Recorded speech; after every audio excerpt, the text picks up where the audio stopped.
Oh, wait, Oh, that's okay. I guess I should have had the microphone on. We have two presentations this evening. Our first one is our Diamond Award, and I would like to call Mrs. Sklar up to the podium to share her nomination for one of our esteemed colleagues, Mrs. Sohn. I feel like Ms. Sohn and I have become part of the board meeting attendance the last couple of weeks, and we'll be here again on the 18th. So I feel like we're regulars, but We're glad to have you. thank you. I appreciate that. So I've been waiting quite a long time to do this, and I don't know why I've waited this long, but I've written this letter, so I would like to read it to Hope. It says, "My dearest Hope, I've been meaning to write this letter for some time. Time always gets away from us, whether it be figuring out how to help a kid with behaviors, how to support a fellow colleague, or supporting our very own L project by selling bracelets. We always just seem to be busy. Staying in the building well past dismissal is our kryptonite, but it is who you are, and those hours you give back show how much you love and the dedication you have toward this district and our community. I will never be able to show you how much you truly mean to me, not just as a colleague, but as a person who has had such a profound impact on my life. I often find myself reflecting on the moments we've shared, whether it's the laughter at almost 7 p.m. in Diana's room after a long day of trying to solve the world's problems, or the way you have always had a listening ear when things get tough, or the simple but meaningful conversations that make every day better. You have a way of making the workspace feel brighter, and I don't think I can ever fully express how grateful I am for that. It's easy to get caught up in the daily grind and overlook the relationships that truly make the difference. But I want you to know that I don't take you for granted, and neither do our students. They feel the love that radiates from you. They know how much you genuinely care about them and their stories, the way you support and encourage them, whether through your words, your actions, or just by being you. It means more to them than you can possibly know. I admire your strength, your kindness, and your unwavering ability to get to know each and every one of our students for who they are. You accept them just the way they are meant to be, and they know they have someone in their corner who will always believe in them. You have this incredible ability to lift others up, and I'm so lucky to have you as both a colleague and a friend. You make even the toughest days more bearable, and your belief in me, often when I don't believe in myself, has been such a gift. The students feel a sense of belonging when they come into your classroom. It isn't forced, it's genuine, and they know they are respected and safe. I look up to you in more ways than one, and I hope you realize just how much of a difference you make in my life and the lives of everyone around you. Thank you for being such a source of light, for showing up every day with such warmth and generosity, and for always being there when I need you. And especially for the kids, too. I look forward to the many moments ahead that I get to see you work your magic with all the kids at West Oak, just like you have for many years. You're more than just a teacher. You're a true beacon of light and love. And I know the students and staff, especially me, are beyond thankful and lucky to be in your presence. With all my gratitude, Carly.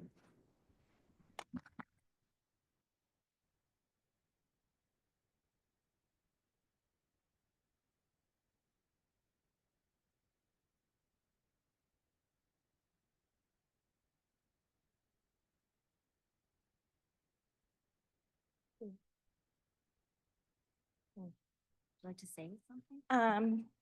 I will try. Wow.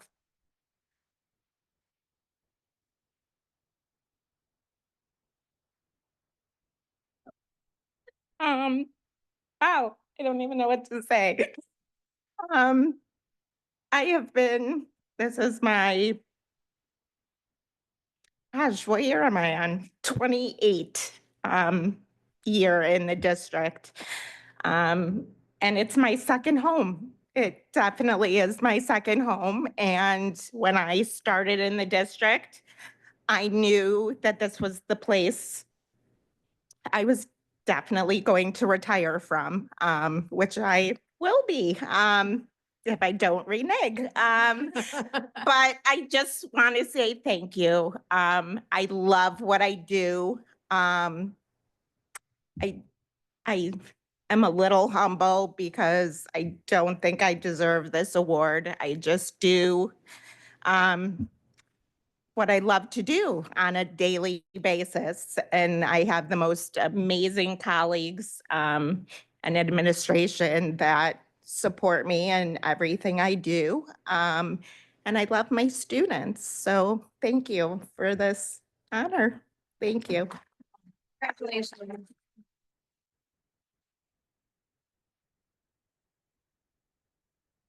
Congratulations, Hope.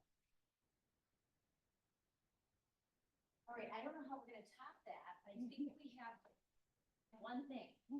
Student data? We have our student winter assessment data that we're gonna share with you. So Hope, Carly, and family, you are welcome to stay, or I understand if you'd like to go and celebrate. We would totally honor and respect that. But yes, our second presentation this evening is our student assessment update of our winter assessments. So I'm going to hand it over to our district leadership team where we have Dr. Cunningham, Dr. Berger, Mrs. Morley, and Mr. Peterson that will share the school's data and then a little district overview. So I will hand it over to our administrator. Thank you so much. Welcome to the winter duration of the STAR assessment update. So thank you all for attending, even though you didn't have a choice, glad that you're here. So what we're focusing on right here is the first goal, priority one, part A, which is that we're utilizing our district multi-tiered system of support to maximize student growth, and that our goal is 100% of our students will make growth from fall to spring. And if you remember, the board members, we've talked about our word is aggressive with student growth. So we'll continue on that theme tonight, and that will include in how we're supporting staff with teaching, assessment, differentiation, how we're using data analysis differently. Dr. Berger is going to highlight a number of those items tonight. Also for the board's reference, I did add a slide to the terminology for the Board of Education tonight. There's some terms we may use tonight that hopefully that will prove to be a good reference. So the first thing I want to open up with, and we like to open the presentation sometimes with some things that are happening in the world of education. STAR has released their first study, and by Renaissance, really, the group has released their first study on biliteracy trajectories for those that are in dual language programs. So really what we've been basing our numbers on, a lot of our interventions and things have been based on monolingual, non-dual language programs and progression. So this is extraordinarily exciting for us that we have this. There's the presentation itself is linked at the top of this slide. You can see where it says dual language study, if the board's interested in looking at that study. But I'm going to explain a little bit of the background, and I've pulled a couple of graphs to help just illustrate some things for the board. So again, very exciting presentation, or exciting study. The first piece is there's 4 groups that were compared in this study. It's about 18,000 students. They tried to take as many dual language program models that were out there and put them into this study. So there's 4 groups. The first one, I'm using some of the abbreviations because that's what's going to show up on the graphs. There's students that are home language English, then there's students that are home language Spanish. And they were just tested in reading in both English and Spanish on the STAR test, just like we do. And we look at what their numbers are. So I did not include growth graphs, partially because they have not updated the growth scores for post-COVID. It's still based on 2018, 2019. We talked about in the fall that they're now using students in the 22-23 school year to compare everything else. But we do see that in the dual program, English language background students, so home language English students tend to grow above the national average for English and then below the national average for Spanish. And then those that are home language Spanish, it's reversed. They grow above the national average for Spanish and below for English. And then there's this terminology, proficiency in national percentile rank, which is in the board's definitions. Scores in English remained below the 50th percentile for home language Spanish students, no matter what the grade is. So this study looks at students grades 2 through 6 is what they did. So 7th and 8th grade, they didn't include K1, partially because of the early literacy. So this graph has a lot going on. I'm just going to highlight a couple spots on it. So if we were to look at the purple is really what I'm most interested in. So the purple is home language, the dark purple is home language Spanish. And then they took the English reading test, target language English. And then the light purple, which is the far right graph, is home language Spanish, target language Spanish. So if you look at this graph, the red line that I drew through is our current cut line for interventions. And I will tell you that 25th percentile is probably what we'll go to next year because that's what STAR uses. 30th is really a holdover from the MAP test, and we used to use that. But if you look at that, I want to make sure I kept my notes. If I look at the dark purple, 100, that's the median score, so it's the middle, but almost all students in a dual language program that are home language Spanish would technically qualify for intervention based on what we see in these numbers and based on our own criteria. So when the board asks those questions about who's in tier 2, tier 3, how do we support them? There, and I would just, and we knew some of this, but we verified it again when I'm just talking to Ms. Moore the other day, 99% of the students in tier 2 and 3 are home language Spanish speakers. And so I'm going to kind of explain some of the implications of this in a moment, but that's an important visual. We want to show the board that students in dual language programs, this is where they trend nationally. And we want to keep that in mind as we think about moving forward. So, yeah.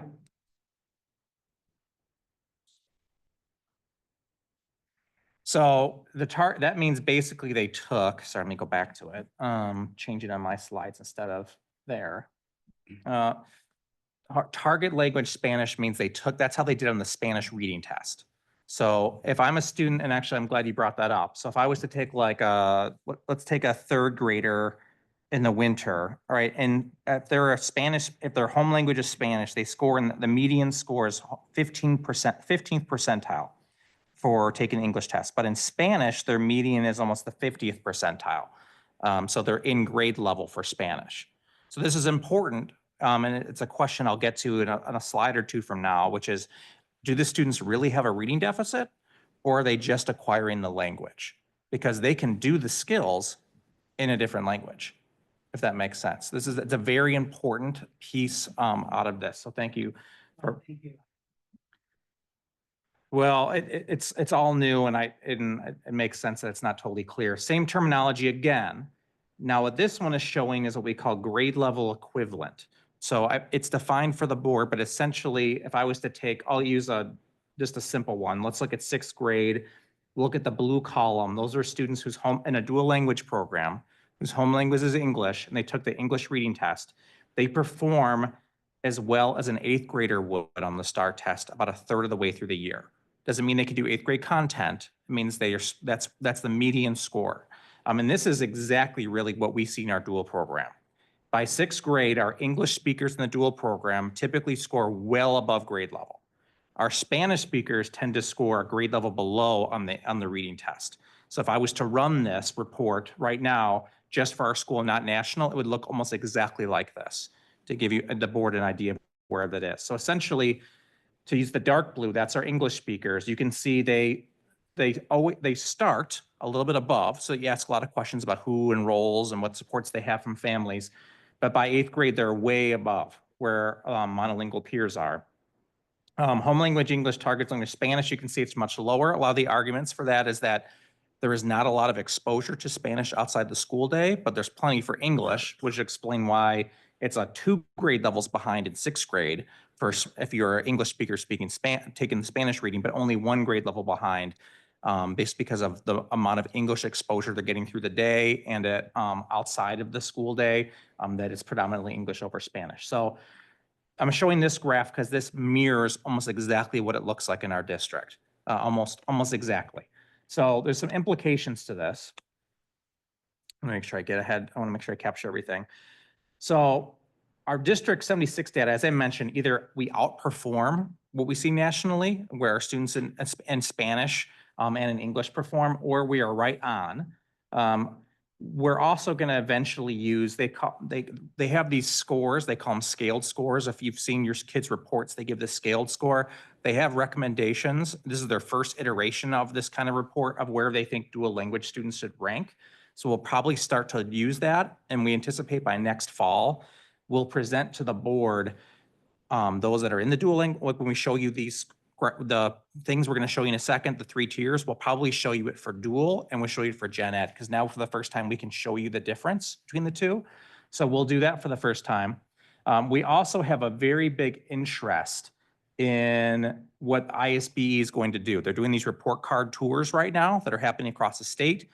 Some of the things they've talked about are they're very interested in taking how they rate dual language programs and looking at it differently. We're going to talk about the IER test and the impact on dual language programs. That'll come up in a couple places tonight, but we're very interested in this now because the report card has notoriously been very unfair to districts that have a high Spanish-speaking population in dual language programs. So this will be, we're just gonna be very interested in it. The last part is FastBridge has been extraordinarily important this year. What it's allow us to do is we ask this question to our teacher teams, to our interventionists, and I'll give a lot of credit to Ms. Cliff, who leads asking this question, and she gathers a lot of the data pieces herself to show this. The question we're asking our interventionists is the student presenting a reading deficit, or are they simply acquiring a new language? And that changes everything with how we support students. It's an emphasis on FE vocabulary over some of the decoding skills and things. It changes a lot in what we do. So it's a really exciting time for us as we get aggressive of how do we really support our students where they need to be. So with that, Dr. Berger. Thank you, Dr. Cunningham.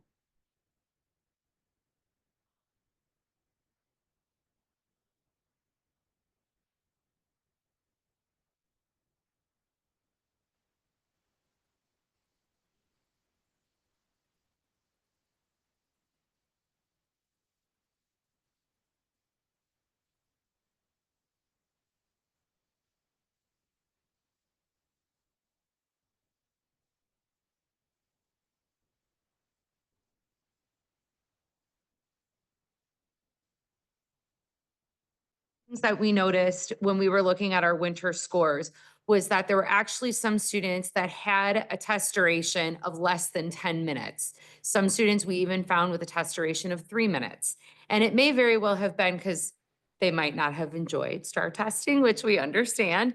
But part of our job as educators, of course, is to make sure that we are providing those healthy test environments for students, that we're preparing them for these assessments so that they are giving us their best efforts and we can measure their growth accurately. So we actually took a batch of students from WOIS and from WAMS that we saw had at least less than 10 minutes on their test, and we allowed them to retake it so that we could get a more accurate picture. And you'll see some differences when we show the specific scores for the buildings, how this has impacted us. But what was really interesting is that it was many students who really just explained like, yeah, I clicked it. I wanted to kind of get it over with. So one of the things that we've been doing also is working with staff to talk about what does it look like when you're proctoring these tests? Are we walking around the room? Are we providing support for kids? Things like that so that we can create these more wholesome environments. It's part of what we're also incorporating with IAR, which is coming up next month. 5 weeks from now, it's going to be really exciting. We just did yesterday on our late start, both at WOIS and WAMS, a preparation training session for all staff. We are going to test a little bit differently this year. All of West Oak will take it at the same time. In years past, it used to be WOIS took it at this time, WAMS took it at that time. And in getting feedback from teachers, what we found out was difficult was that you were kind of having to tiptoe a little bit around the hall because one grade level might be walking to a special while the other grade level is in a 75-minute test session. So we are going to do it so that the entire campus is testing at the same time. We will have all hands on deck in both buildings so that we can accommodate special education students who might have alternative test locations or might have extended time. And we also went through just simply talking about how we have to motivate our students to understand that, yes, we know this is difficult, right? It is a very hard test. And the reality is it's not the skills that are on there, it's the way they're asking you the questions. So one of the things that we've also started working on is that the preparation and the review that teachers are going to be doing with students actually started today. They're incorporating it into their daily routines. They're incorporating it into little snippets throughout the day, smaller snippets in the middle school period as well. But just to get kids to start thinking about what is this question actually asking me to do? What is it that they're actually looking for? Mr. Hansen was so kind to put together a lot of digital tools that we'll also be sharing out with families that has children being able to navigate how to answer on that digital test. I am very excited to say that, especially for 3 through 5, paper and pencil is provided for every single test now. So all of the graphic organizers and things that we have done for writing at the intermediate level, kids are actually going to be able to do that before they then need to go and physically type something. So we're hoping that, well, it seems silly, that small component can really enhance how students are doing on the test. So that's where we are with our engagement and growth, making sure that we have these constant classroom modeling cycles happening. We're modeling what really good hardcore instruction looks like, and also seeing how that impacts our data and our growth. And with that, I'll turn it back to Dr. Cunningham. Yeah, just for this one part. So thank you. Really exciting things. Everything that Dr. Berger shared it's really powerful. It's going to move some things. We're already seeing some of that. We'll recap it at the end of the presentation. But just a reminder for the board, as we get into the winter data, we use the term RTI, response to instruction. We use 3 tiers, 30th and below, is where we start talking about tier 2 and 3, which is 29th to 12th, and then up to 11th. Just to preview again to the board, we'll probably revisit that starting next year to use some of the STAR metrics, especially with looking at those biliteracy trajectories. But that'll be the main piece. And then Ms. Morley will go into her presentation after she explains just kind of the 2 different reading types of assessments. So just to remind you, DLS takes 2 literacy assessments. The early literacy assessment is it's a pre-reader assessment. So the early literacy assessment is read to them, it's spoken to them, and asks them questions based on the alphabet, phonemic awareness, phonics, vocabulary, and comprehension. So it's listening comprehension. And then after they have moved on from that assessment, it is the reading assessment, and the reading assessment they read to themselves. And then that asks more questions about author, literary elements, argument, vocabulary, and comprehension. Okay. So looking at our kindergarten STAR data, we had some great shifts in our early literacy assessment in kindergarten. We saw 93% growth, and we saw our shift from a decrease in our tier 3 numbers and a decrease in our tier 2 numbers. So our instruction is pushing our kids back into our tier 1, which is great to see. And our interventions were successful, and our tier 1 continues to meet the needs of those students. All right, so then we have kindergarten math. So this is our 2nd year in the new resource, which is great to see this 90% of growth. We see the same trend here. We're down to a single digit in our tier 3, and our tier 2 numbers moved over as well. So we have a greater number of tier 1 students. 78% of our students fell into the tier 1 or the tier 1 percentile rankings. And that's really great to see, because 80% is really typical of what's in a tier 1. So that's great to see. Our kindergarten Spanish language arts, we had 93% growth, which is great to see again. And if you notice, we continue the same trend with our numbers shifting, all of our students making growth and moving over in the tiers, so that our tier 3 numbers are decreasing, which is great to see. All right, so now we look at our ELA. So this is where it gets a little confusing, because kids are taking both assessments. So we have our 1st grade early lit students. They took this assessment, 89% growth. If you can take a look at that early lit tier 3 number, which has dropped down to 5. So we are targeting some instruction. We are targeting and our challenges. We are using our fast bridge, and we are making movement across the board. Then we have our 1st grade reading assessment, which is the 1st grade STAR.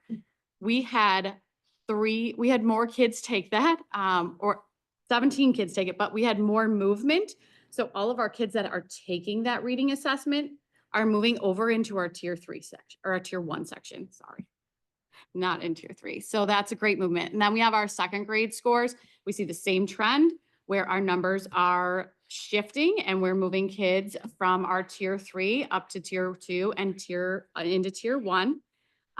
We had 20 students, or we had not 20 students. We had 19 of our 20 students. So if we are looking back at the data from the bilingual trajectory study, 19 of our 20 students in that 2nd grade early lit assessment are indicated on their home language survey as a language other than English.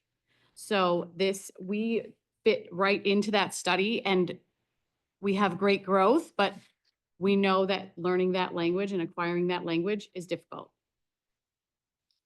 So Now we'll go to the DLS math data. We have been celebrating these numbers and digging even deeper into our data. So we had 94% of our first graders make growth. This is amazing. We're really excited. We see a great shift. This is the second year of the resource for these students. So this is great growth. Our second grade, we had 93% of our students grew, and our numbers shifted just right over. So we are able to target instruction, and we are making students and giving them what they need to increase their ability to make growth. Yeah, it was really exciting. And now we go to our Spanish language arts. So we have 84% of our Spanish language arts first graders made growth. That's between the two assessments. If you can see, we kind of have like a protocol we're using to get into the reading tests. But as our kids are moving across and into the tier 1 on the early lit in first grade, when they're moving into our reading assessment, they're making the correct amount of growth. We're doing that at the right time when it's right for their learning, and they're making growth along the way and showing growth in the next assessment. Then we have our next steps. So we are decreasing our numbers. So what we saw in our data is that we're decreasing our numbers. Our tier 1 instruction is improving. We also noted that our math resource in year 2 seems to have an impact on our growth right now. And then what we're going to do to address our learning gaps is we're diving deeper into our data, identifying areas of challenge and addressing those using FastBridge, our STAR data. Our progress monitoring student growth has been crucial, and that we're going to continue to address that and continue to push kids forward using that data. At our PLCs, we're going to have a focus on intentionally planning our centers and our independent work and small group instruction based on our STAR data. And then we are going to create growth goals with using growth mindset with students to help them achieve their goals in the classroom and understand and celebrate their own achievements. And then with that, I will turn it over to Dr. Berger. Thank you, Mrs. Morley. So looking at the ELA data for West Oak Intermediate School, you'll see in the percentages for growth, we had 88% in third, 80% in fourth, and 71% in fifth. And there were students, as I mentioned earlier,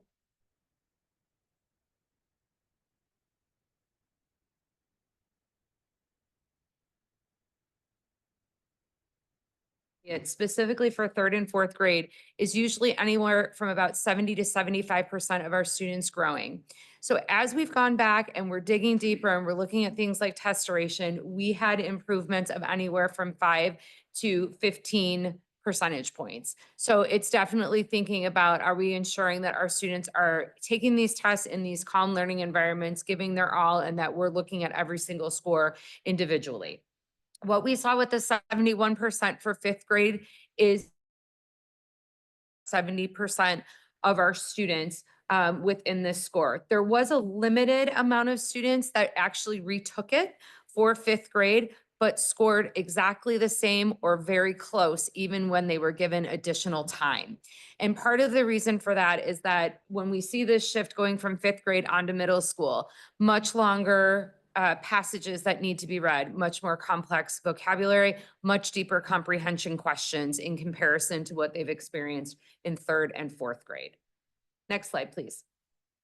Looking at math, we are very impressed with reporting that we are really 80% or above across the entire building at West Oak. Few students that did retake the math in each grade level. However, again, we stayed just about the same. We had a higher score in comparison to last year when we saw fall to winter. Again, it was like in the mid to upper 70s, but a higher percentage this year with the building at 80% or above. So we were very impressed with that. Again, we're seeing a higher percentage in tier 3 at fifth grade, complexity and things that are being asked, but with the action plans that we have coming up, we're going to be addressing this same concern. And then SLA is where we had our outlying scores. So to go into some greater detail with this, what's interesting about it is to always remember that our dual language classrooms are smaller than the average classroom. Now, when we look at dual language fifth grade compared all the way down to say kindergartners like at DLS, we're going from 3 sections at DLS to only 2 sections at West Oak Intermediate.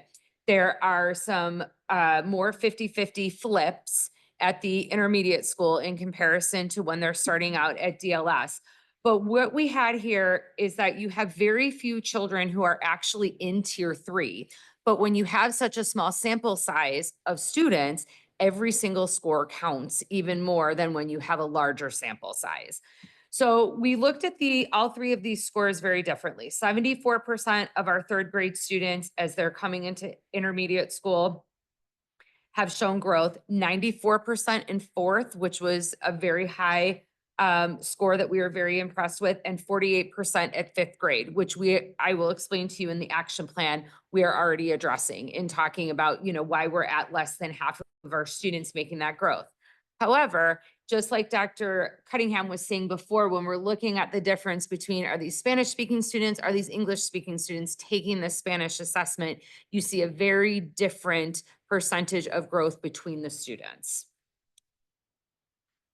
So with all of that, what we are glad to report is that growth is remaining at approximately same levels across the building. There is a strong academic foundation there, and we're continuing to work on there. We have actions that we're taking that are building systems that we know are going to continue to impact our growth with what we have with the modeling cycles that are happening. And of course, how we're digging deeper into the actual test data, duration, environment, talking about the proctoring that's absolutely necessary for it. And then thinking about how we're having more rigorous differentiated instruction happening within those classrooms.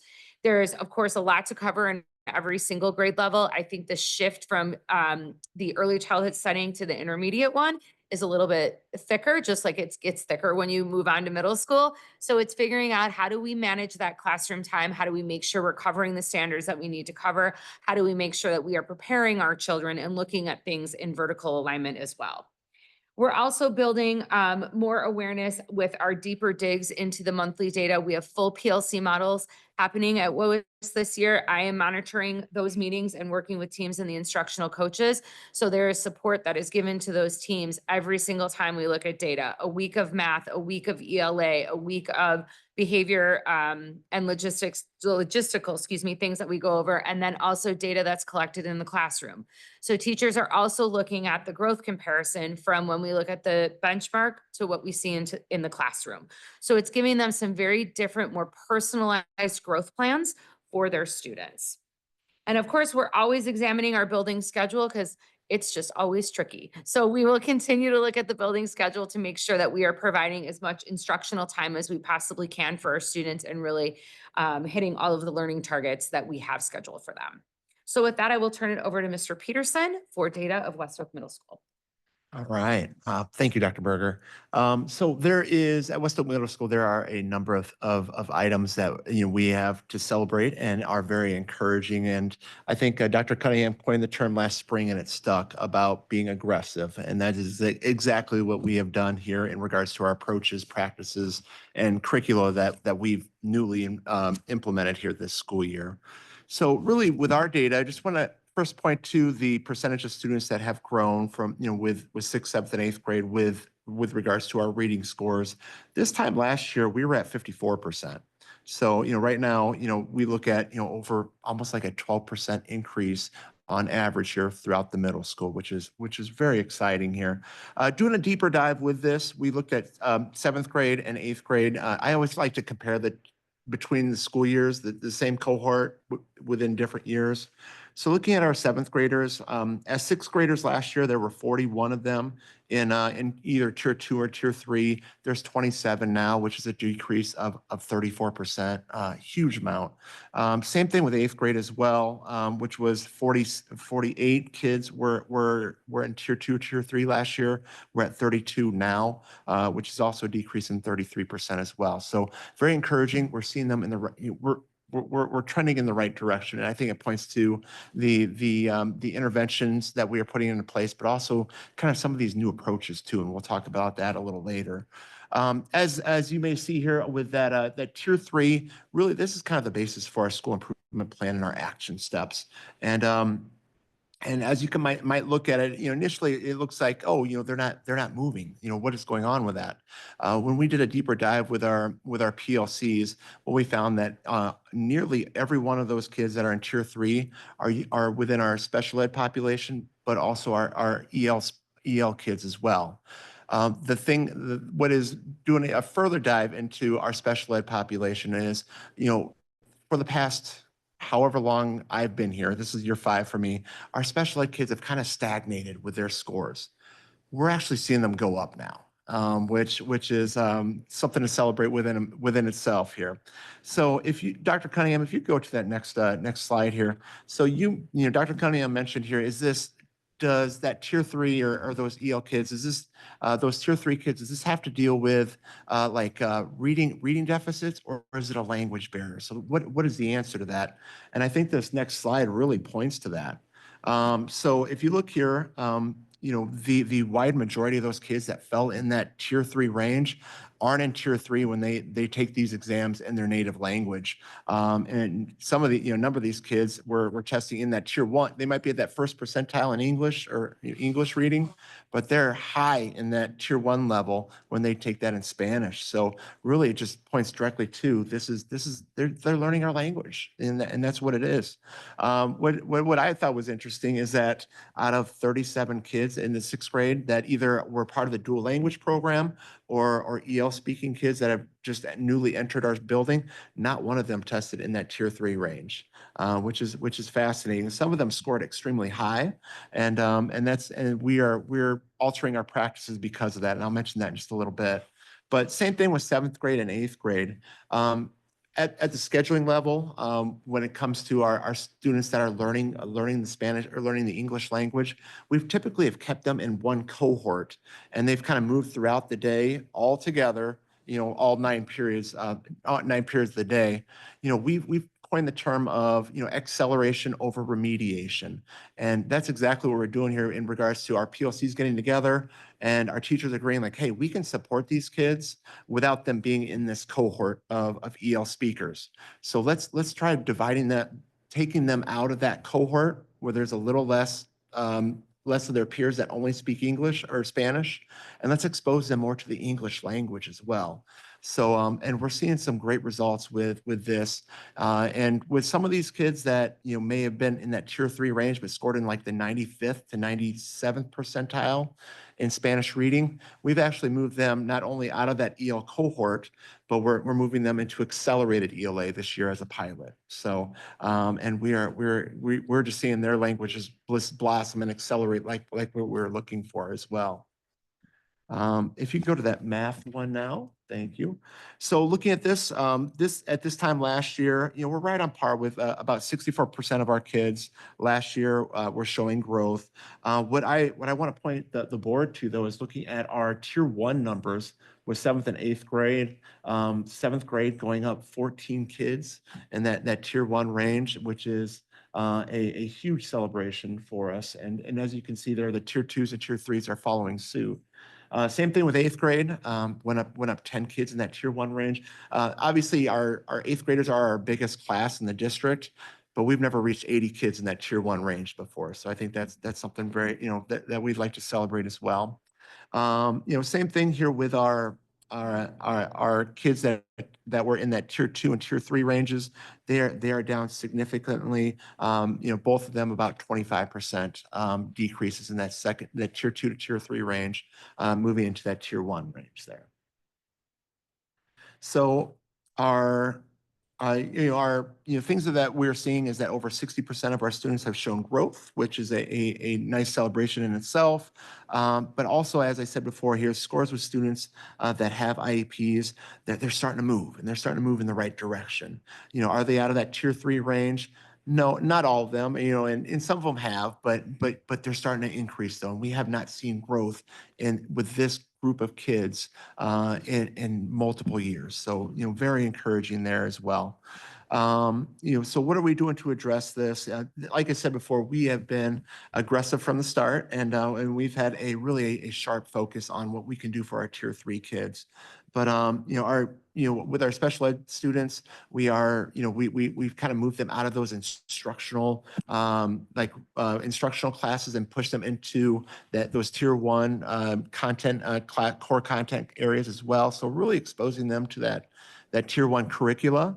And that has helped our kids academically, but also just social emotionally. And you kind of hear these kids saying, hey, we gotta go to class with everybody else now versus having to go to the small room and, work within themselves. They're getting to, so it's really it's helped them more social emotionally than anything, but we're seeing them grow in ways that we have never seen them grow before.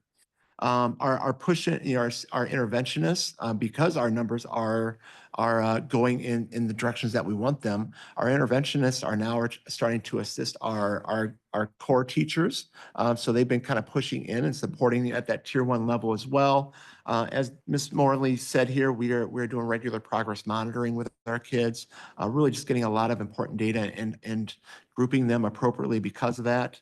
And then also we've adopted a number of new curricula over the last couple of years in regards to math, where we saw those great gains. With TWIG, with science, with special ed, we've added a couple new curricula, and we're also piloting an ELA curricula as well. So really we're kind of excited on where we're going, and we're just looking forward to it. Besides that, though, that is the middle school, and I'm going to turn it back over to Dr. Cunningham. All right, so we're trying something different this time. Instead of having the board try to squint at all those graphs. So we're going to try it this way, and then we'll take feedback again to see if this is working or not. But so the board had asked a couple years ago to understand in tier 1 where we see movement or not. So we're trying to, the way that I've put this up here is you're seeing the 75th to 89th percentile. That's how STAR breaks it down. And then the 90th, yeah, that was right. And then 90th percentile and above is the last category, and then I combined them on the right. So just for the board's reference, in reading, 75th or above puts you in our advanced program. So what you're looking at are students, and we can look if we want just in the last column, it's showing you, are we seeing an increase in the percent of students that would qualify for advanced, if that makes sense. So in 3rd grade, for example, from fall to winter, which is that F to W, 7.6% of students in the fall qualified. We went up to 28.9% of our students who qualify. And if you want to think 1 to 3% is a student in our district, it depends on the grade level, between 1 and 3% is kind of the variation there. So you can see the only grade it didn't was 7th, which was 1 student, in the 75th and 1 student, the 90th that both went down. And so Miss Grubb took it very personally, and ended up spending a lot of, not in a bad way, but she spent a lot of time debriefing and walking through understanding the questions. And so she's actually led the kind of the charge in some of our test prep work that we've done. So the kids are in good hands is where I'm going with that. So on the math side, to give an idea for the board, so same idea, fall to winter. All grades we went up with the exception of 4th grade. I believe we dropped 1, if I remember correctly. We had 1 student, it was actually 2 students went down, and then we ended up gaining in the 90th in terms of how it went. So it's like very nominal in terms of we got 1 went out. But just for the board's reference, in the intermediate school, 75th and above, you go into advanced. And then the middle school, if you're 90th or above, we'll jump you another level again. Those are our geometry students by 8th grade. So just give an idea of where those columns are. So it's a new way of reporting to the board that we're trying, that's showing you where our advanced numbers are going. It can inform a lot of things in terms of sectioning. So again, that's new. Hopefully it made sense. And if not, we'll take that feedback. The last piece, just the board had said to make sure we're not just focusing on test scores, that students are more than that. So this is our diamond that we refer back to. STAR we presented on today in this piece. The student SEL survey will present out likely in our March presentation to the board for the interdepartmental update. Progress monitoring, we have teams doing that all the time with FastBridge. Students should be sharing out some of their work in their portfolios or the STPs in the spring conferences, and then standards-based report cards are an ongoing piece that we're doing now. And then in terms of what we're doing in the district, really the one I'm going to highlight here is the test prep, which is in that first column of instructional programs and initiatives. If the board kind of heard a little bit, just by changing the environment, we already saw scores go up, but we're spending a lot more time on the actual prepping for the exam. If we were to look at some of these numbers and say, okay, well, what is it going to take to really move students at an accelerated growth rate if we're saying it's a function of language? To oversimplify it, it's vocabulary. We have to build vocabulary. It's considered, the board knows, a big Marzano person, as we do high reliability schools. But grades 3 on, that's considered the #1 differentiator in students that perform well and don't, is vocabulary. When students come in, if you're low income, if you come into kindergarten, you typically come in hearing 15 million words as a kid. If you come in with your parents as professionals, you come in with 45 million words. So we're talking 30 million word gap. If we're going to throw a language on top of it, now we're missing more vocabulary. And so as they get to the older grades, as we've begun doing test prep for IER, and there's a book coming out this summer that's called Training Your Kids to Think the Way the Test Wants Them to Think and How They Answer. Our teachers have been their eyes have been open to how much vocabulary their students do not know that are in the questions that the STAR test asks them and the IER asks them. So we're working on explicit prep right now, but once a week staff are walking through it with their students. That will help to some degree. That should raise our scores in reading and math to some degree. But if we really want to see extended growth, it's going to be actually aligning a lot of our practices to understand how do these questions get asked of students, because our students will need that explicitly if it's really going to help them. So that's a huge piece of what we're doing. There's more that we're doing. Obviously, there's a number of pieces we're doing. Dr. Berger's work on the models of instruction with our staff, extraordinarily important. But as we look at our ELA curriculum moving forward, for example, what social studies and science are doing, it's a huge piece. We are doing this with access testing right now as well. Our students are taking that right now in the EL program. We piloted using Flashlight, which students got to take the speaking and writing test as like almost a practice. And then they got feedback from a national grader. And our teachers were like, oh, if you want to pass this, you have to phrase your speaking section like this. You have to phrase your writing like this. And we should see a higher exit rate just from that correction, if that makes sense. So those will help us move some of our numbers. But again, we'll talk a little bit more about this probably at our March 3rd meeting. So with that, questions from the board?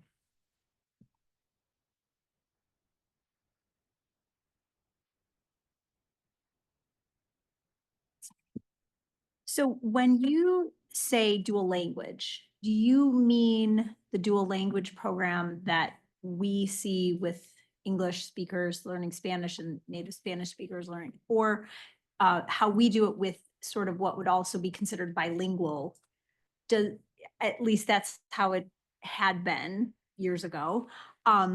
When you're talking on one of the first slides with the change to the state report card, is that, and maybe I'm not making myself clear, like, is that kind of taking into consideration high levels of bilingual education that's happening, like in order to get students to be proficient in English, newcomers to be proficient in English? I don't know if I'm making myself Yeah, I'm going to clear. try. I think so. Okay. So for example, right now on the Illinois report card, 3rd and 4th grade, if we were following a dual language program, so we're talking, when I say biliteracy, I'm really referring to dual language programs. And where we've shifted our program, as we told the board last year, is all of our Spanish speakers are going into dual. So STAR did as many different models as they could find, but they were all English-Spanish models. So they tried as many different variations of it, because right now we're 50-50 and we push all our Spanish speakers in. So they would get 80-20s, they tried as many as they could. In terms of what Illinois does, so our 3rd and 4th graders were graded on a monolingual, a non-dual language projection. Well, our students typically don't hit grade level, if you will, till the end of 4th grade or into 5th grade. But Diamond Lake School's entire score is based on 3rd graders' proficiency and 4th graders' growth. So districts that have huge amounts of the population in the dual language program, they're being compared against schools that are not.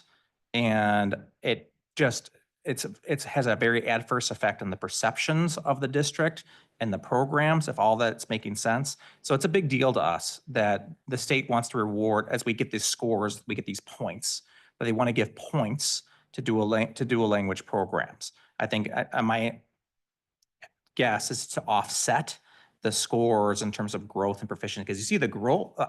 I didn't put the graphs up, but the growth for Spanish speakers that are in English is actually on standardized testing is also lower than English speakers. And I would attribute that to vocabulary, as we talked about. You just don't have the vocab to access the test, and they just get harder. 5th and 6th grade, they get harder. But we are so aggressive.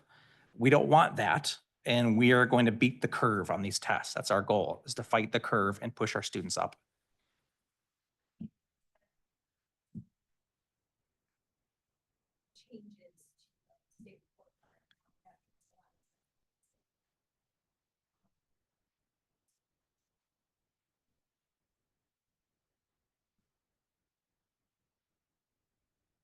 I have one other, couple of other quick questions. I'm not super familiar with STAR and how it's proctored. You indicated that you saw that some students had like rushed through the test. Are those students stopped when they're taking the test? I know some some certain standardized tests will stop students if they find that they're rushing and kind of pause their test. Does STAR do that, or was this all where you guys went in and like looked at the times, like time started, time ended? I looked at the actual test duration of every single student. Now, STAR can sometimes say like, hey, you're going way too quick. Because it's like click, click, click, click, like that kind of quick. However, if you're going click, click, click, you're not going quite fast enough. But you're also not reading all of the questions and answers either. So there's ways you can get through it quickly and trick STAR so that they don't kick you out or anything. But we literally did, we went through every single student in all 3 buildings. Yeah, no problem. Honestly, it was great work because it was very interesting for us to see it. And it's also interesting when you see some students that, let's say, are at really high proficiency and, they're telling you like, oh gosh, STAR was so easy. I knew all the answers. They took like 97 minutes, which it's not a time test. So that's totally fine. But those same students that are scoring really high on an untimed test are going to have some serious struggles in a 60 or 75-minute test window on IAR. So it kind of shows you the difference of the test taking strategies and the skills that we're talking about. When I give the map test, if a student is rapid guessing, it freezes their test and alerts me. But on the STAR test, that was actually one of the questions I had too. On the STAR test, it doesn't alert the proctor that a child is rapid guessing. The proctor doesn't actually sit and watch it on the computer. The whole idea, it's not quite the same as MAP. The whole idea is that the proctor is walking around the room, monitoring students, ensuring that they are doing the best they possibly can, reading the questions, all that kind of stuff. Yeah. It's not intended to be a totally independent testing period. The idea is that the teacher is there to help and support any way they can. Thank you. Sure. You indicated that if students are at 75% in the 75th percentile or above, they technically qualify for or are most appropriately placed in an accelerated program. Do you do that over time?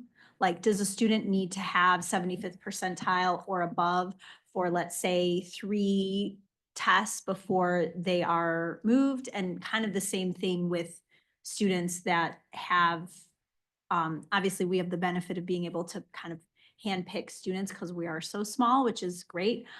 Sort of on the opposite end of that, if a student has a sudden dip, do you know what I'm saying? Like, is there some sort of, they need to be at a certain level for 2-3 tests to say, oh, they're ready for they've indicated that they're, ready to be moved into this group or this group. Do you do that? Or is that just more because we're small, we sort of have a little bit of leeway with sort of where we place students so that they are best placed? It's a great question. And we're trying to get away from the leeway to some degree, because sometimes as humans, we're well intentioned, but we sometimes still don't get it right, if you will, in terms of what we're placing students. So in the advanced track, we still do the historical model. So I'm going to qualify that in a second, which means we look at 2 of the last 3 scores, plus we have the gifted character. I don't have the citation in front of me, but the gifted characteristics, and the teacher does a recommendation form for them to go into the program. And the biggest time they typically jump in is 2nd and 3rd grade, and then we see again 5th to 6th, but you can go in anytime. And we look at that, and we actually, as you saw from fall to winter, we added a lot of kids actually into our advanced programming. But we have done it historically. However, we are trying to get away from that and do what we're calling same window triangulation, where we're doing this with intervention right now. We're trying to play around with it for advanced because we're not sure what measures are accurate. But by using FastBridge, for example, we can, and you can correct me, Dr. Clip, because I'm going to, if we have to give you specifics, but basically we'll do the STAR, but then there's 2 other measures that are very quick in reading for comprehension, fluency, some other pieces. So we'll have 3 data points in the same window. So if it is an outlier, we can see what it is. So it's all present levels. So we might say, well, a student in May, because we'll have like as a 5th grader, the student qualifies for intervention in 6th. Well, in our first screening window in 6th grade, they're at grade level. So they don't need to be, because we just did it in 3 different ways. So that's their present level. They don't need to be in intervention.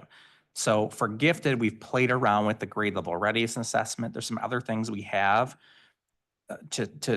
I can't tell you if they're good or not, but we've tried it on some students we are on the fence with to see if it pushed us over and to see if we can find same window measures we like. So we like to get away from historicals, where I'm going with this, and have 3 measures in the same time frame. Hopefully that was accurate. Okay.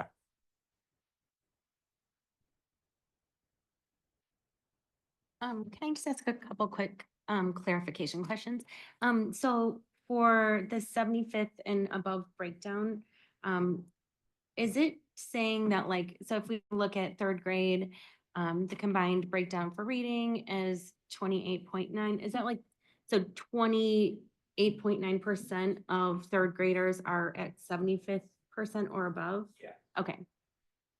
Great. Yeah, totally sure. I had to look at this. Yeah, no, that's helpful. Makes sense. Yeah, that's what I thought it was. I just wanted just to clarify. Yeah, 28.9. Yeah. There are about 100 kids in that grade, so Mhm. every kid's a percent essentially. It's about 30 kids in reading, so Miss Salazar's class is very large, right? It's a great problem. Mhm. My other question is, what about students that come in that speak an other language at home? Where do we place them? Do we place them in the English classes, in the dual language classes, or does it kind of depend on what that other language is? I'll answer it. Anybody can jump in if I get something incorrect, but so we'll typically, unless they were in a dual language program, after 1st grade, we don't place them in dual. So they won't go there. If it's, unless it's a Spanish speaking student that's a newcomer, then they will go into the dual language program, if that makes sense. Otherwise, most of our teachers are ESL certified, so they are supported in the gen ed classroom. But if through some of our assessments, we find out they need additional support, they will see our EL resource teachers, our EL resource team to backfill any foundational skills they may need, or for anything supplementary. So that's typically how they're supported. So we're not building up their home language. Also, so we're at this fall, we're at 23 languages right now in our EL program. So we're growing. That continues to increase. Most of the other languages right now, so it doesn't mean this is how it's always going to be. Most of those students families are literate in those languages, and they are pretty literate in those languages as well. So it changes the speed at which they're growing in English because they're highly literate in their home language. If that makes sense. So they don't necessarily require as many supports. In fact, a number of those families in kindergarten want their kids in dual to become trilingual. So we see that often as well. So hopefully that answered that correctly. Okay.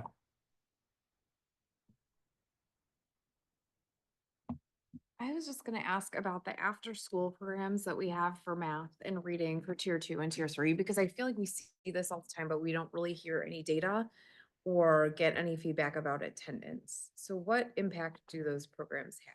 I'm gonna let Dr. Berger and I were just talking about this the You're other all day. smiling. We're like, I hope nobody asks about this because the data is, one Sorry. building is much stronger than the other. So, Yes. yeah. So I will say there's a few catch-22s to it, starting with WOS.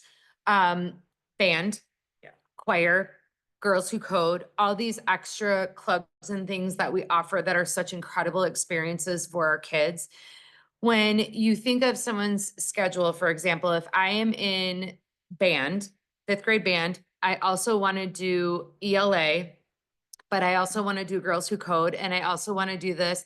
I may actually only be going to that after-school academic club once a month by the time it's all said and done, because it's only offered once a week. And then I also miss half of it because I don't get out of band until 3:25 and it goes until 3:55. So there's a couple of different hiccups with the after-school schedule. I've been working with the teams and that are working all these different clubs and thinking about how we can do it differently. So we have more of a balance that if you wanted to do something extracurricular, like let's set a day of the week, this is only extracurricular, or 2 days a week. Let's set 2 days a week then that are perhaps only academic, and think about, do we want to only offer one subject? For example, I'm only getting ELA once a week, or do we have multiple classes and offer it twice a week? Or do you do a split 30 minutes ELA, 30 minutes of math? Because even if the child, let's say, is great with the math skills, they still need to be able to read all of the extensive word problems and vocabulary that are on there. So you can incorporate ELA really in anything that you do. So we are working very hard to try and restructure that program in general so that we can have more consistent data collection. As of right now, even if we were to academically progress monitor them, it would be all over the place, just simply because they're not attending, but it's not because they're absent. Yeah. They're in all these other awesome options that we have. So it's looking at restructuring that. DLS still has a very tight behavior collection system, partially because our interventionists are very involved in it. And we also have Alva Garcia and Colleen Brogy, who have been involved in it since day one. So they have had progress monitoring systems already put together for them to collect data and think about if these after-school programs can also help and support these students exiting intervention during the standard school day. So they're looking at it really as an extension of the day, not just, well, they did great in after school, but they're still going to need intervention during the day.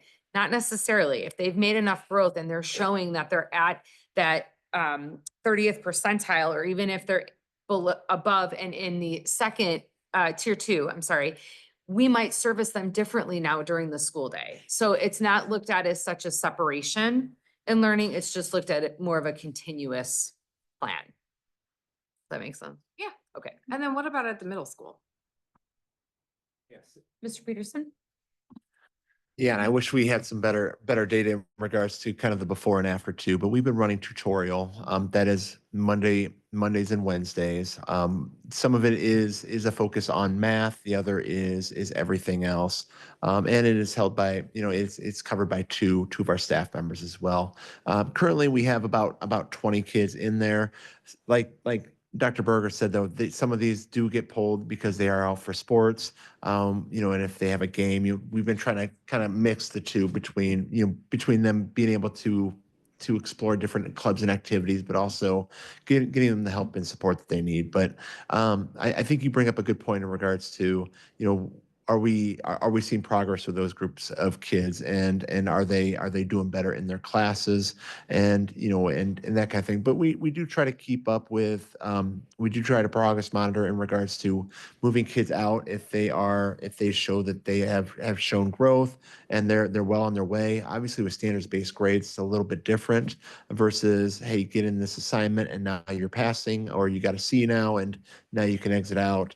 So they're in it for more of a long term, based upon standards-based grades and based upon how much they know on different concepts. Thank you.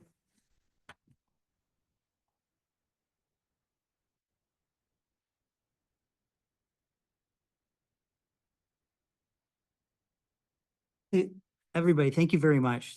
I really appreciate sort of you continually evolving this presentation. This was very clear and very insightful, particularly for somebody who's not in education. This Just really cut to the chase very, very well. Appreciate that.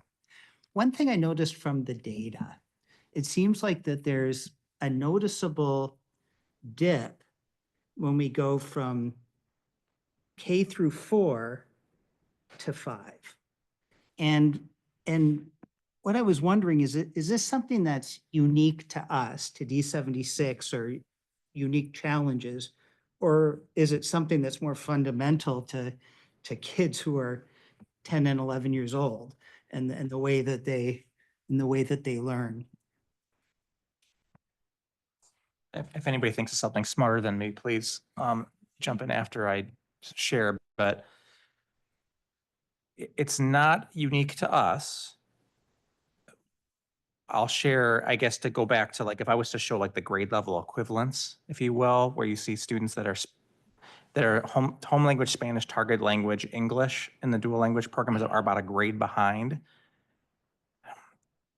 If districts are not, and again, I'm going to go back to vocabulary, and this is what we're being aggressive about. If we're not incredibly laser focused and intentional on helping kids understand what the test is asking them to do, understand how the test wants them to think, if we're not building a strong vocabulary program from a very young grade that helps build toward the early secondary grades, it's going to be incredibly hard for them because of the informational text and the vocabulary you have to know. I'll give an example from, we have a curriculum we're piloting in ELA right now. And so we just talked about vocabulary with the middle school team on Monday at the late start.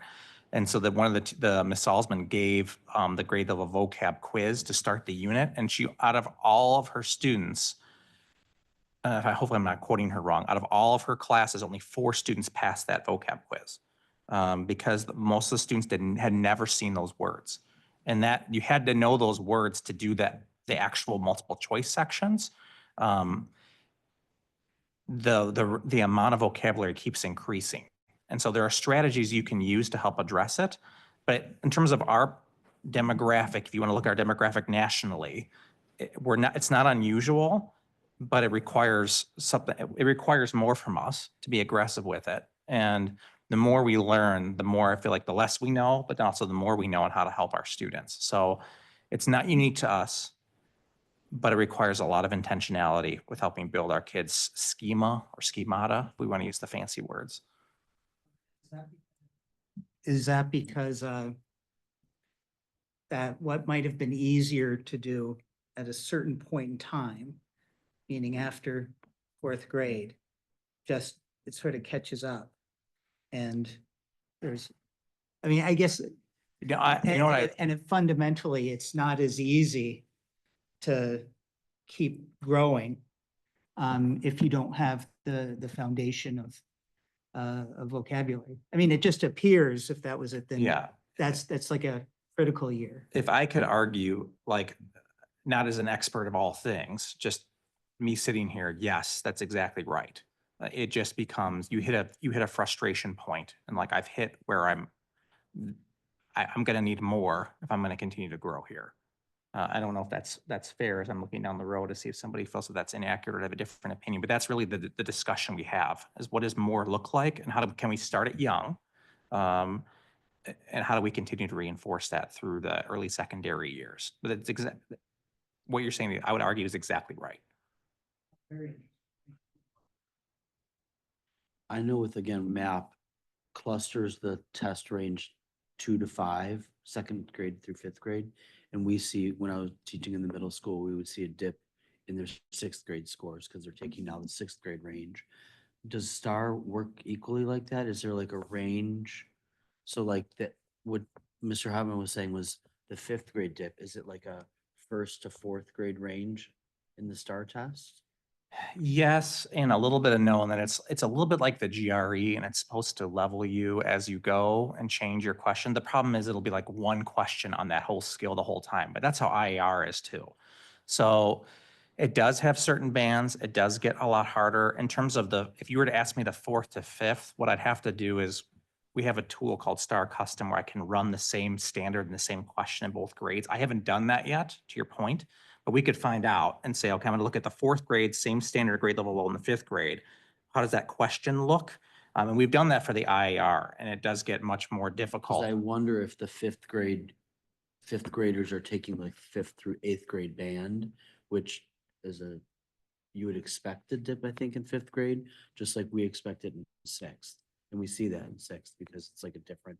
I'd honestly have to look a little bit more, and I'm positive. I feel like sixth through eighth grade, yes. Fifth grade, I'm not positive. We have to play around with it a little bit in terms of like, to what Mr. Haltman was saying, if it's a level, if the test is gonna level as I go, eventually I'm gonna hit a spot where I don't know what it's asking me, and I'm stuck there.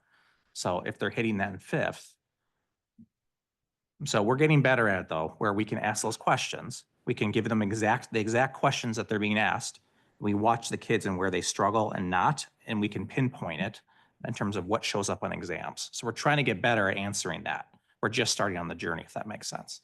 I have to say, I think it's amazing, like my district has like thousands of kids and they could never do this. They could never laser pinpoint every child, every need, every day or whatever one is. Name, strength, and need, but like no district can do that. I think it's amazing what you guys are doing. Like, the 4 kids that are in tier 3, like that's, I can't wrap my head around that where I work, because there's just so many, there's 14 schools, and this is just, we're so lucky to have this team so laser focused. I'm so impressed. Can I go back to what Sean was asking though? And if you are seeing that like the lack of vocabulary is an issue, then how do you target that? Do you target that through having your staff like focus on as they're teaching during the day, incorporating specific vocabulary throughout all the grade levels? Do you target that by looking at the curriculum to say maybe the curriculum we're using does not have the appropriate level of vocabulary to kind of catch these kids up? Like how do you look at that? So one of the biggest pieces with the classroom modeling cycles that we've been doing in balanced literacy is the incorporation of word work. What we used to have for a really long time was giving kids a whole bunch of words and saying, write down the definition or memorize the definition. There was never actual true application of those vocabulary words. So many times what's happening is a child might be able to tell you what the word means, but then you're asking them, can you use it in a sentence? No. Or they go and read something and it's that same exact word. Well, what does that word now mean in this paragraph? I'm not sure. So it's that kind of word work that we are now doing within our classrooms and that we've been modeling, that it is not about memorization. It is all about application. It is being able to read it, write it, say it, apply it, see it in different subjects, see it in different types of literature, whether you're reading something fiction, nonfiction, that same vocabulary word may appear. We also, for a long time, had different curriculum materials that the only vocabulary words they had was what applied to that story you were reading at that time. So if you were reading a story about, let's say, a child that was going rock climbing, you're like, I'm never going to use these words ever again unless I go rock climbing with Dr. Cunningham, because that's like one of his favorite things to do. But it was that kind of stuff. You were memorizing all of these words that you were not using. You were not being assessed on. It meant absolutely nothing. So we have a huge shift with that now, so that our kids are really having more of the applied vocabulary so that it makes sense and it's words that they can actually take with them in the next grade level. So like when you're talking about a shift from K4 into 5-8, that's where it's like that vocabulary starts to get really thick and we're expecting a lot more from children in terms of how they're applying it and how they're comprehending it. One of the other things too, I will highlight, especially when we talk about comprehension, is that there are students all over that can read great. They cannot comprehend what they are reading. So it comes as kids are going through K-8, it comes with that question of, are we more concerned about kids being fluent and reading relatively quickly? Or are we more concerned about kids comprehending what they're reading? I still don't have the answer. I mean, I have a personal answer. I just think, but it's just, that's one of those things. We are measuring children's literacy from so many different angles that it is honestly hard to say who is really a good reader. Then, so how does that translate to the upper grade levels then? Go ahead. Are you sure? I'm sure. Your turn. So one way of doing, what we'll probably end up doing, and we'll work as a team to figure it out, because this is really, as we're targeting and trying to figure things out. One way you do that is by subject area, you do it's what we call like tiered vocabulary, 3 tiers of vocabulary. So really, to what Dr. Berger was saying, you're teaching a lot of the tier 1 and tier 2 words in context of what you're doing, but you're only explicitly teaching about 30 words a subject, and they're in a certain cluster. There are those who have done the work ahead of us that can help us if we go this route, which I think makes sense.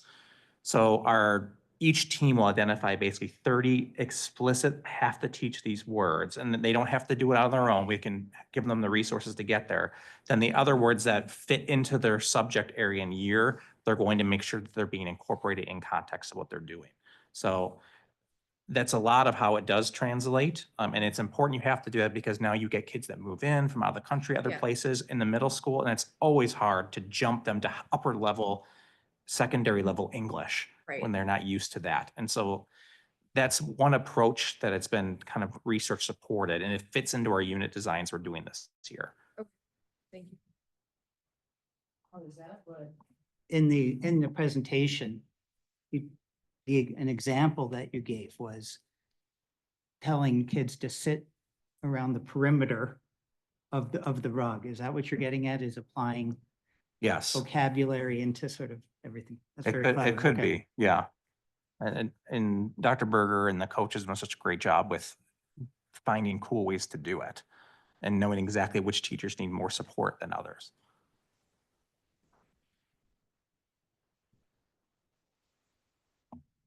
Does anyone have any other questions? Okay, thank you very much. As John said, I feel like every time we get more data, we get more insight and we can see that, you know, you're kind of looking at things from different angles. So we really appreciate the time you're spending on this.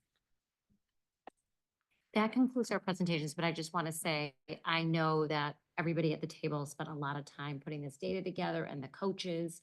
I think, you know, Jemima Kim being a great addition, as well as Dr. Berger and her oversight of the instructional coaches, and then the partnership between Dr. Berger, Dr. Klipp, and Dr. Cunningham with the principals and the coaches has just really strengthened and leveled up what we're doing instructionally, but also with resources and supporting our teachers, but more importantly, like targeting our kids and making sure we do know them by name, strength, and need. And it's just a continuous improvement process. So thank you all for the time and energy that you put in presenting, and thank the board for all of your insightful questions.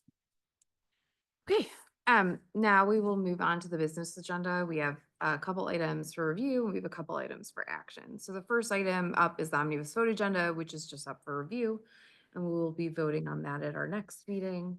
The next item on the business agenda is the cafeteria furniture proposal that we discussed at the last meeting. So be it resolved, the Diamond Lake School Board 76 approves the recommendation from the district to purchase replacement furniture for the Diamond Lake School cafeteria as presented. May I have a motion to approve, please? Mr. Becker? Yes. Mr. Candela? Ms. Angarola? Yes.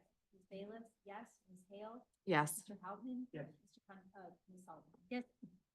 that motion is approved. The next item up on the business agenda is also up for action, and that's approving the release of the executive session minutes. I'm sorry, that's approving the destruction sale of assets, as we discussed last meeting. Be it resolved, the Diamond Lake School District 76 Board of Education approves the recommendation from the district to dispose and or sell district property as presented. May I have a motion to approve, please? I'm sorry, is that Mr. Candela? Yeah. Mr. Candela? Yes. Mr. Becker? Yes. Ms. Angarola? Yes. Ms. Bayless? Yes. Ms. Hale? Yes. Mr. Houtman? Yes. Ms. Sullivan? Yes. That motion is also approved. The next item up for action is approving the release of the executive session minutes. Be it resolved, the Diamond Lake District 76 Board of Education approves the release of closed session minutes from board meetings held between July 2024 and December 2024. The list of executive session minutes is as follows: July 23rd, 2024, August 6th, 2024, August 20th, 2024, September 10th, 2024, September 24th, 2024, October 8th, 2024, October 15th, 2024, October 16th, 2024, October 22nd, 2024, October 23rd, 2024, November 6th, 2024, November 13th, 2024, November 14th, 2024, and November 19th, 2024. May I have a motion to approve, please? Second. Mr. Houtman? Yes. Ms. Bayless? Yes. Ms. Angarola? Mr. Becker? Yes. Ms. Hale? Yes. Mr. Candela? Ms. Sullivan? Yes. Okay, that motion is also approved. The last item on the business agenda is the first reading of Press Plus Issue 117. We have the memo for that, and then we will be voting on that at the next board meeting, so we can have discussion now or discussion then, whatever people prefer. For the most part, it looks like the vast majority of these updates are being made to footnotes or case citations, and then there are some changes being made to the policy. So did anyone have any questions or items they wanted to discuss? Okay, then we will address those at the next board meeting. That wraps up our business agenda. Moving on to board discussion. I don't think we have anything.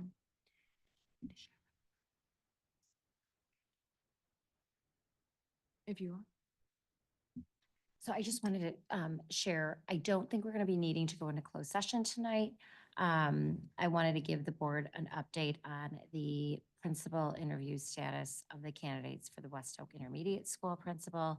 So the district office leadership team, Dr. Knoll and myself met with 6 candidates on January 24th. From those 6, we narrowed it down to 4, and they met with myself, staff members, as well as parents, and Mrs. Sullivan was part of that panel, and we narrowed it down to 3. And then Dr. Knoll and I met with those 3 finalists today and are in the process of finalizing and checking references. And the way it seems right now that we'll be able to meet the financial parameters that the board has outlined for us and working with Mr. Rodders. So we'll have a candidate to present to you upon, contract approval and review and all of that at the February 18th meeting. So I was going to share a little bit more if I had it closed session, but I think that gives you a good overview. Okay. Thank you. Thank you. Freedom of information request, we had 1. Is the response to the FOIA request in the board packet the full response? Let me look real quick.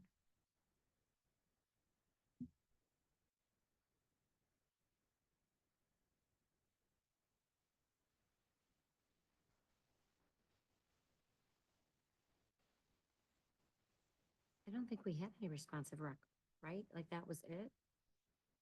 I remember just looking at what, yes. Oh, Yeah. but the attachments didn't make it? Will you add those in there? Yeah, we'll add them and we can update it tomorrow. Okay, thank you. For the FOIA? Lucy Calkins is a writing curriculum, so I'm sure, yeah. Mhm. Yeah, that's okay.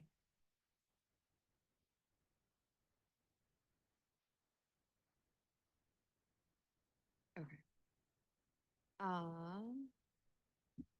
Moving on to notices of communications. We have executive board summary for CEDAL and then an agenda for the March 5th meeting. And then we have District 76 highlights. So we have the January moment of the month and the Diamond Edge newsletter. That's it.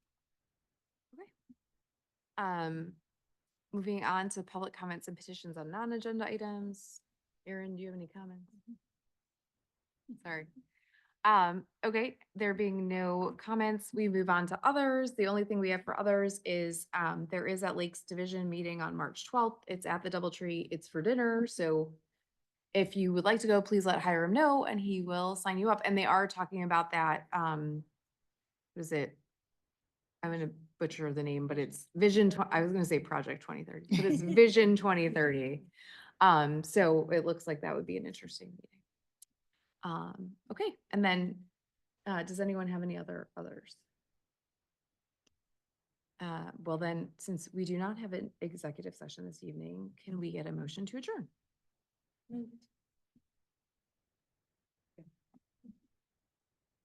Ms. Sullivan?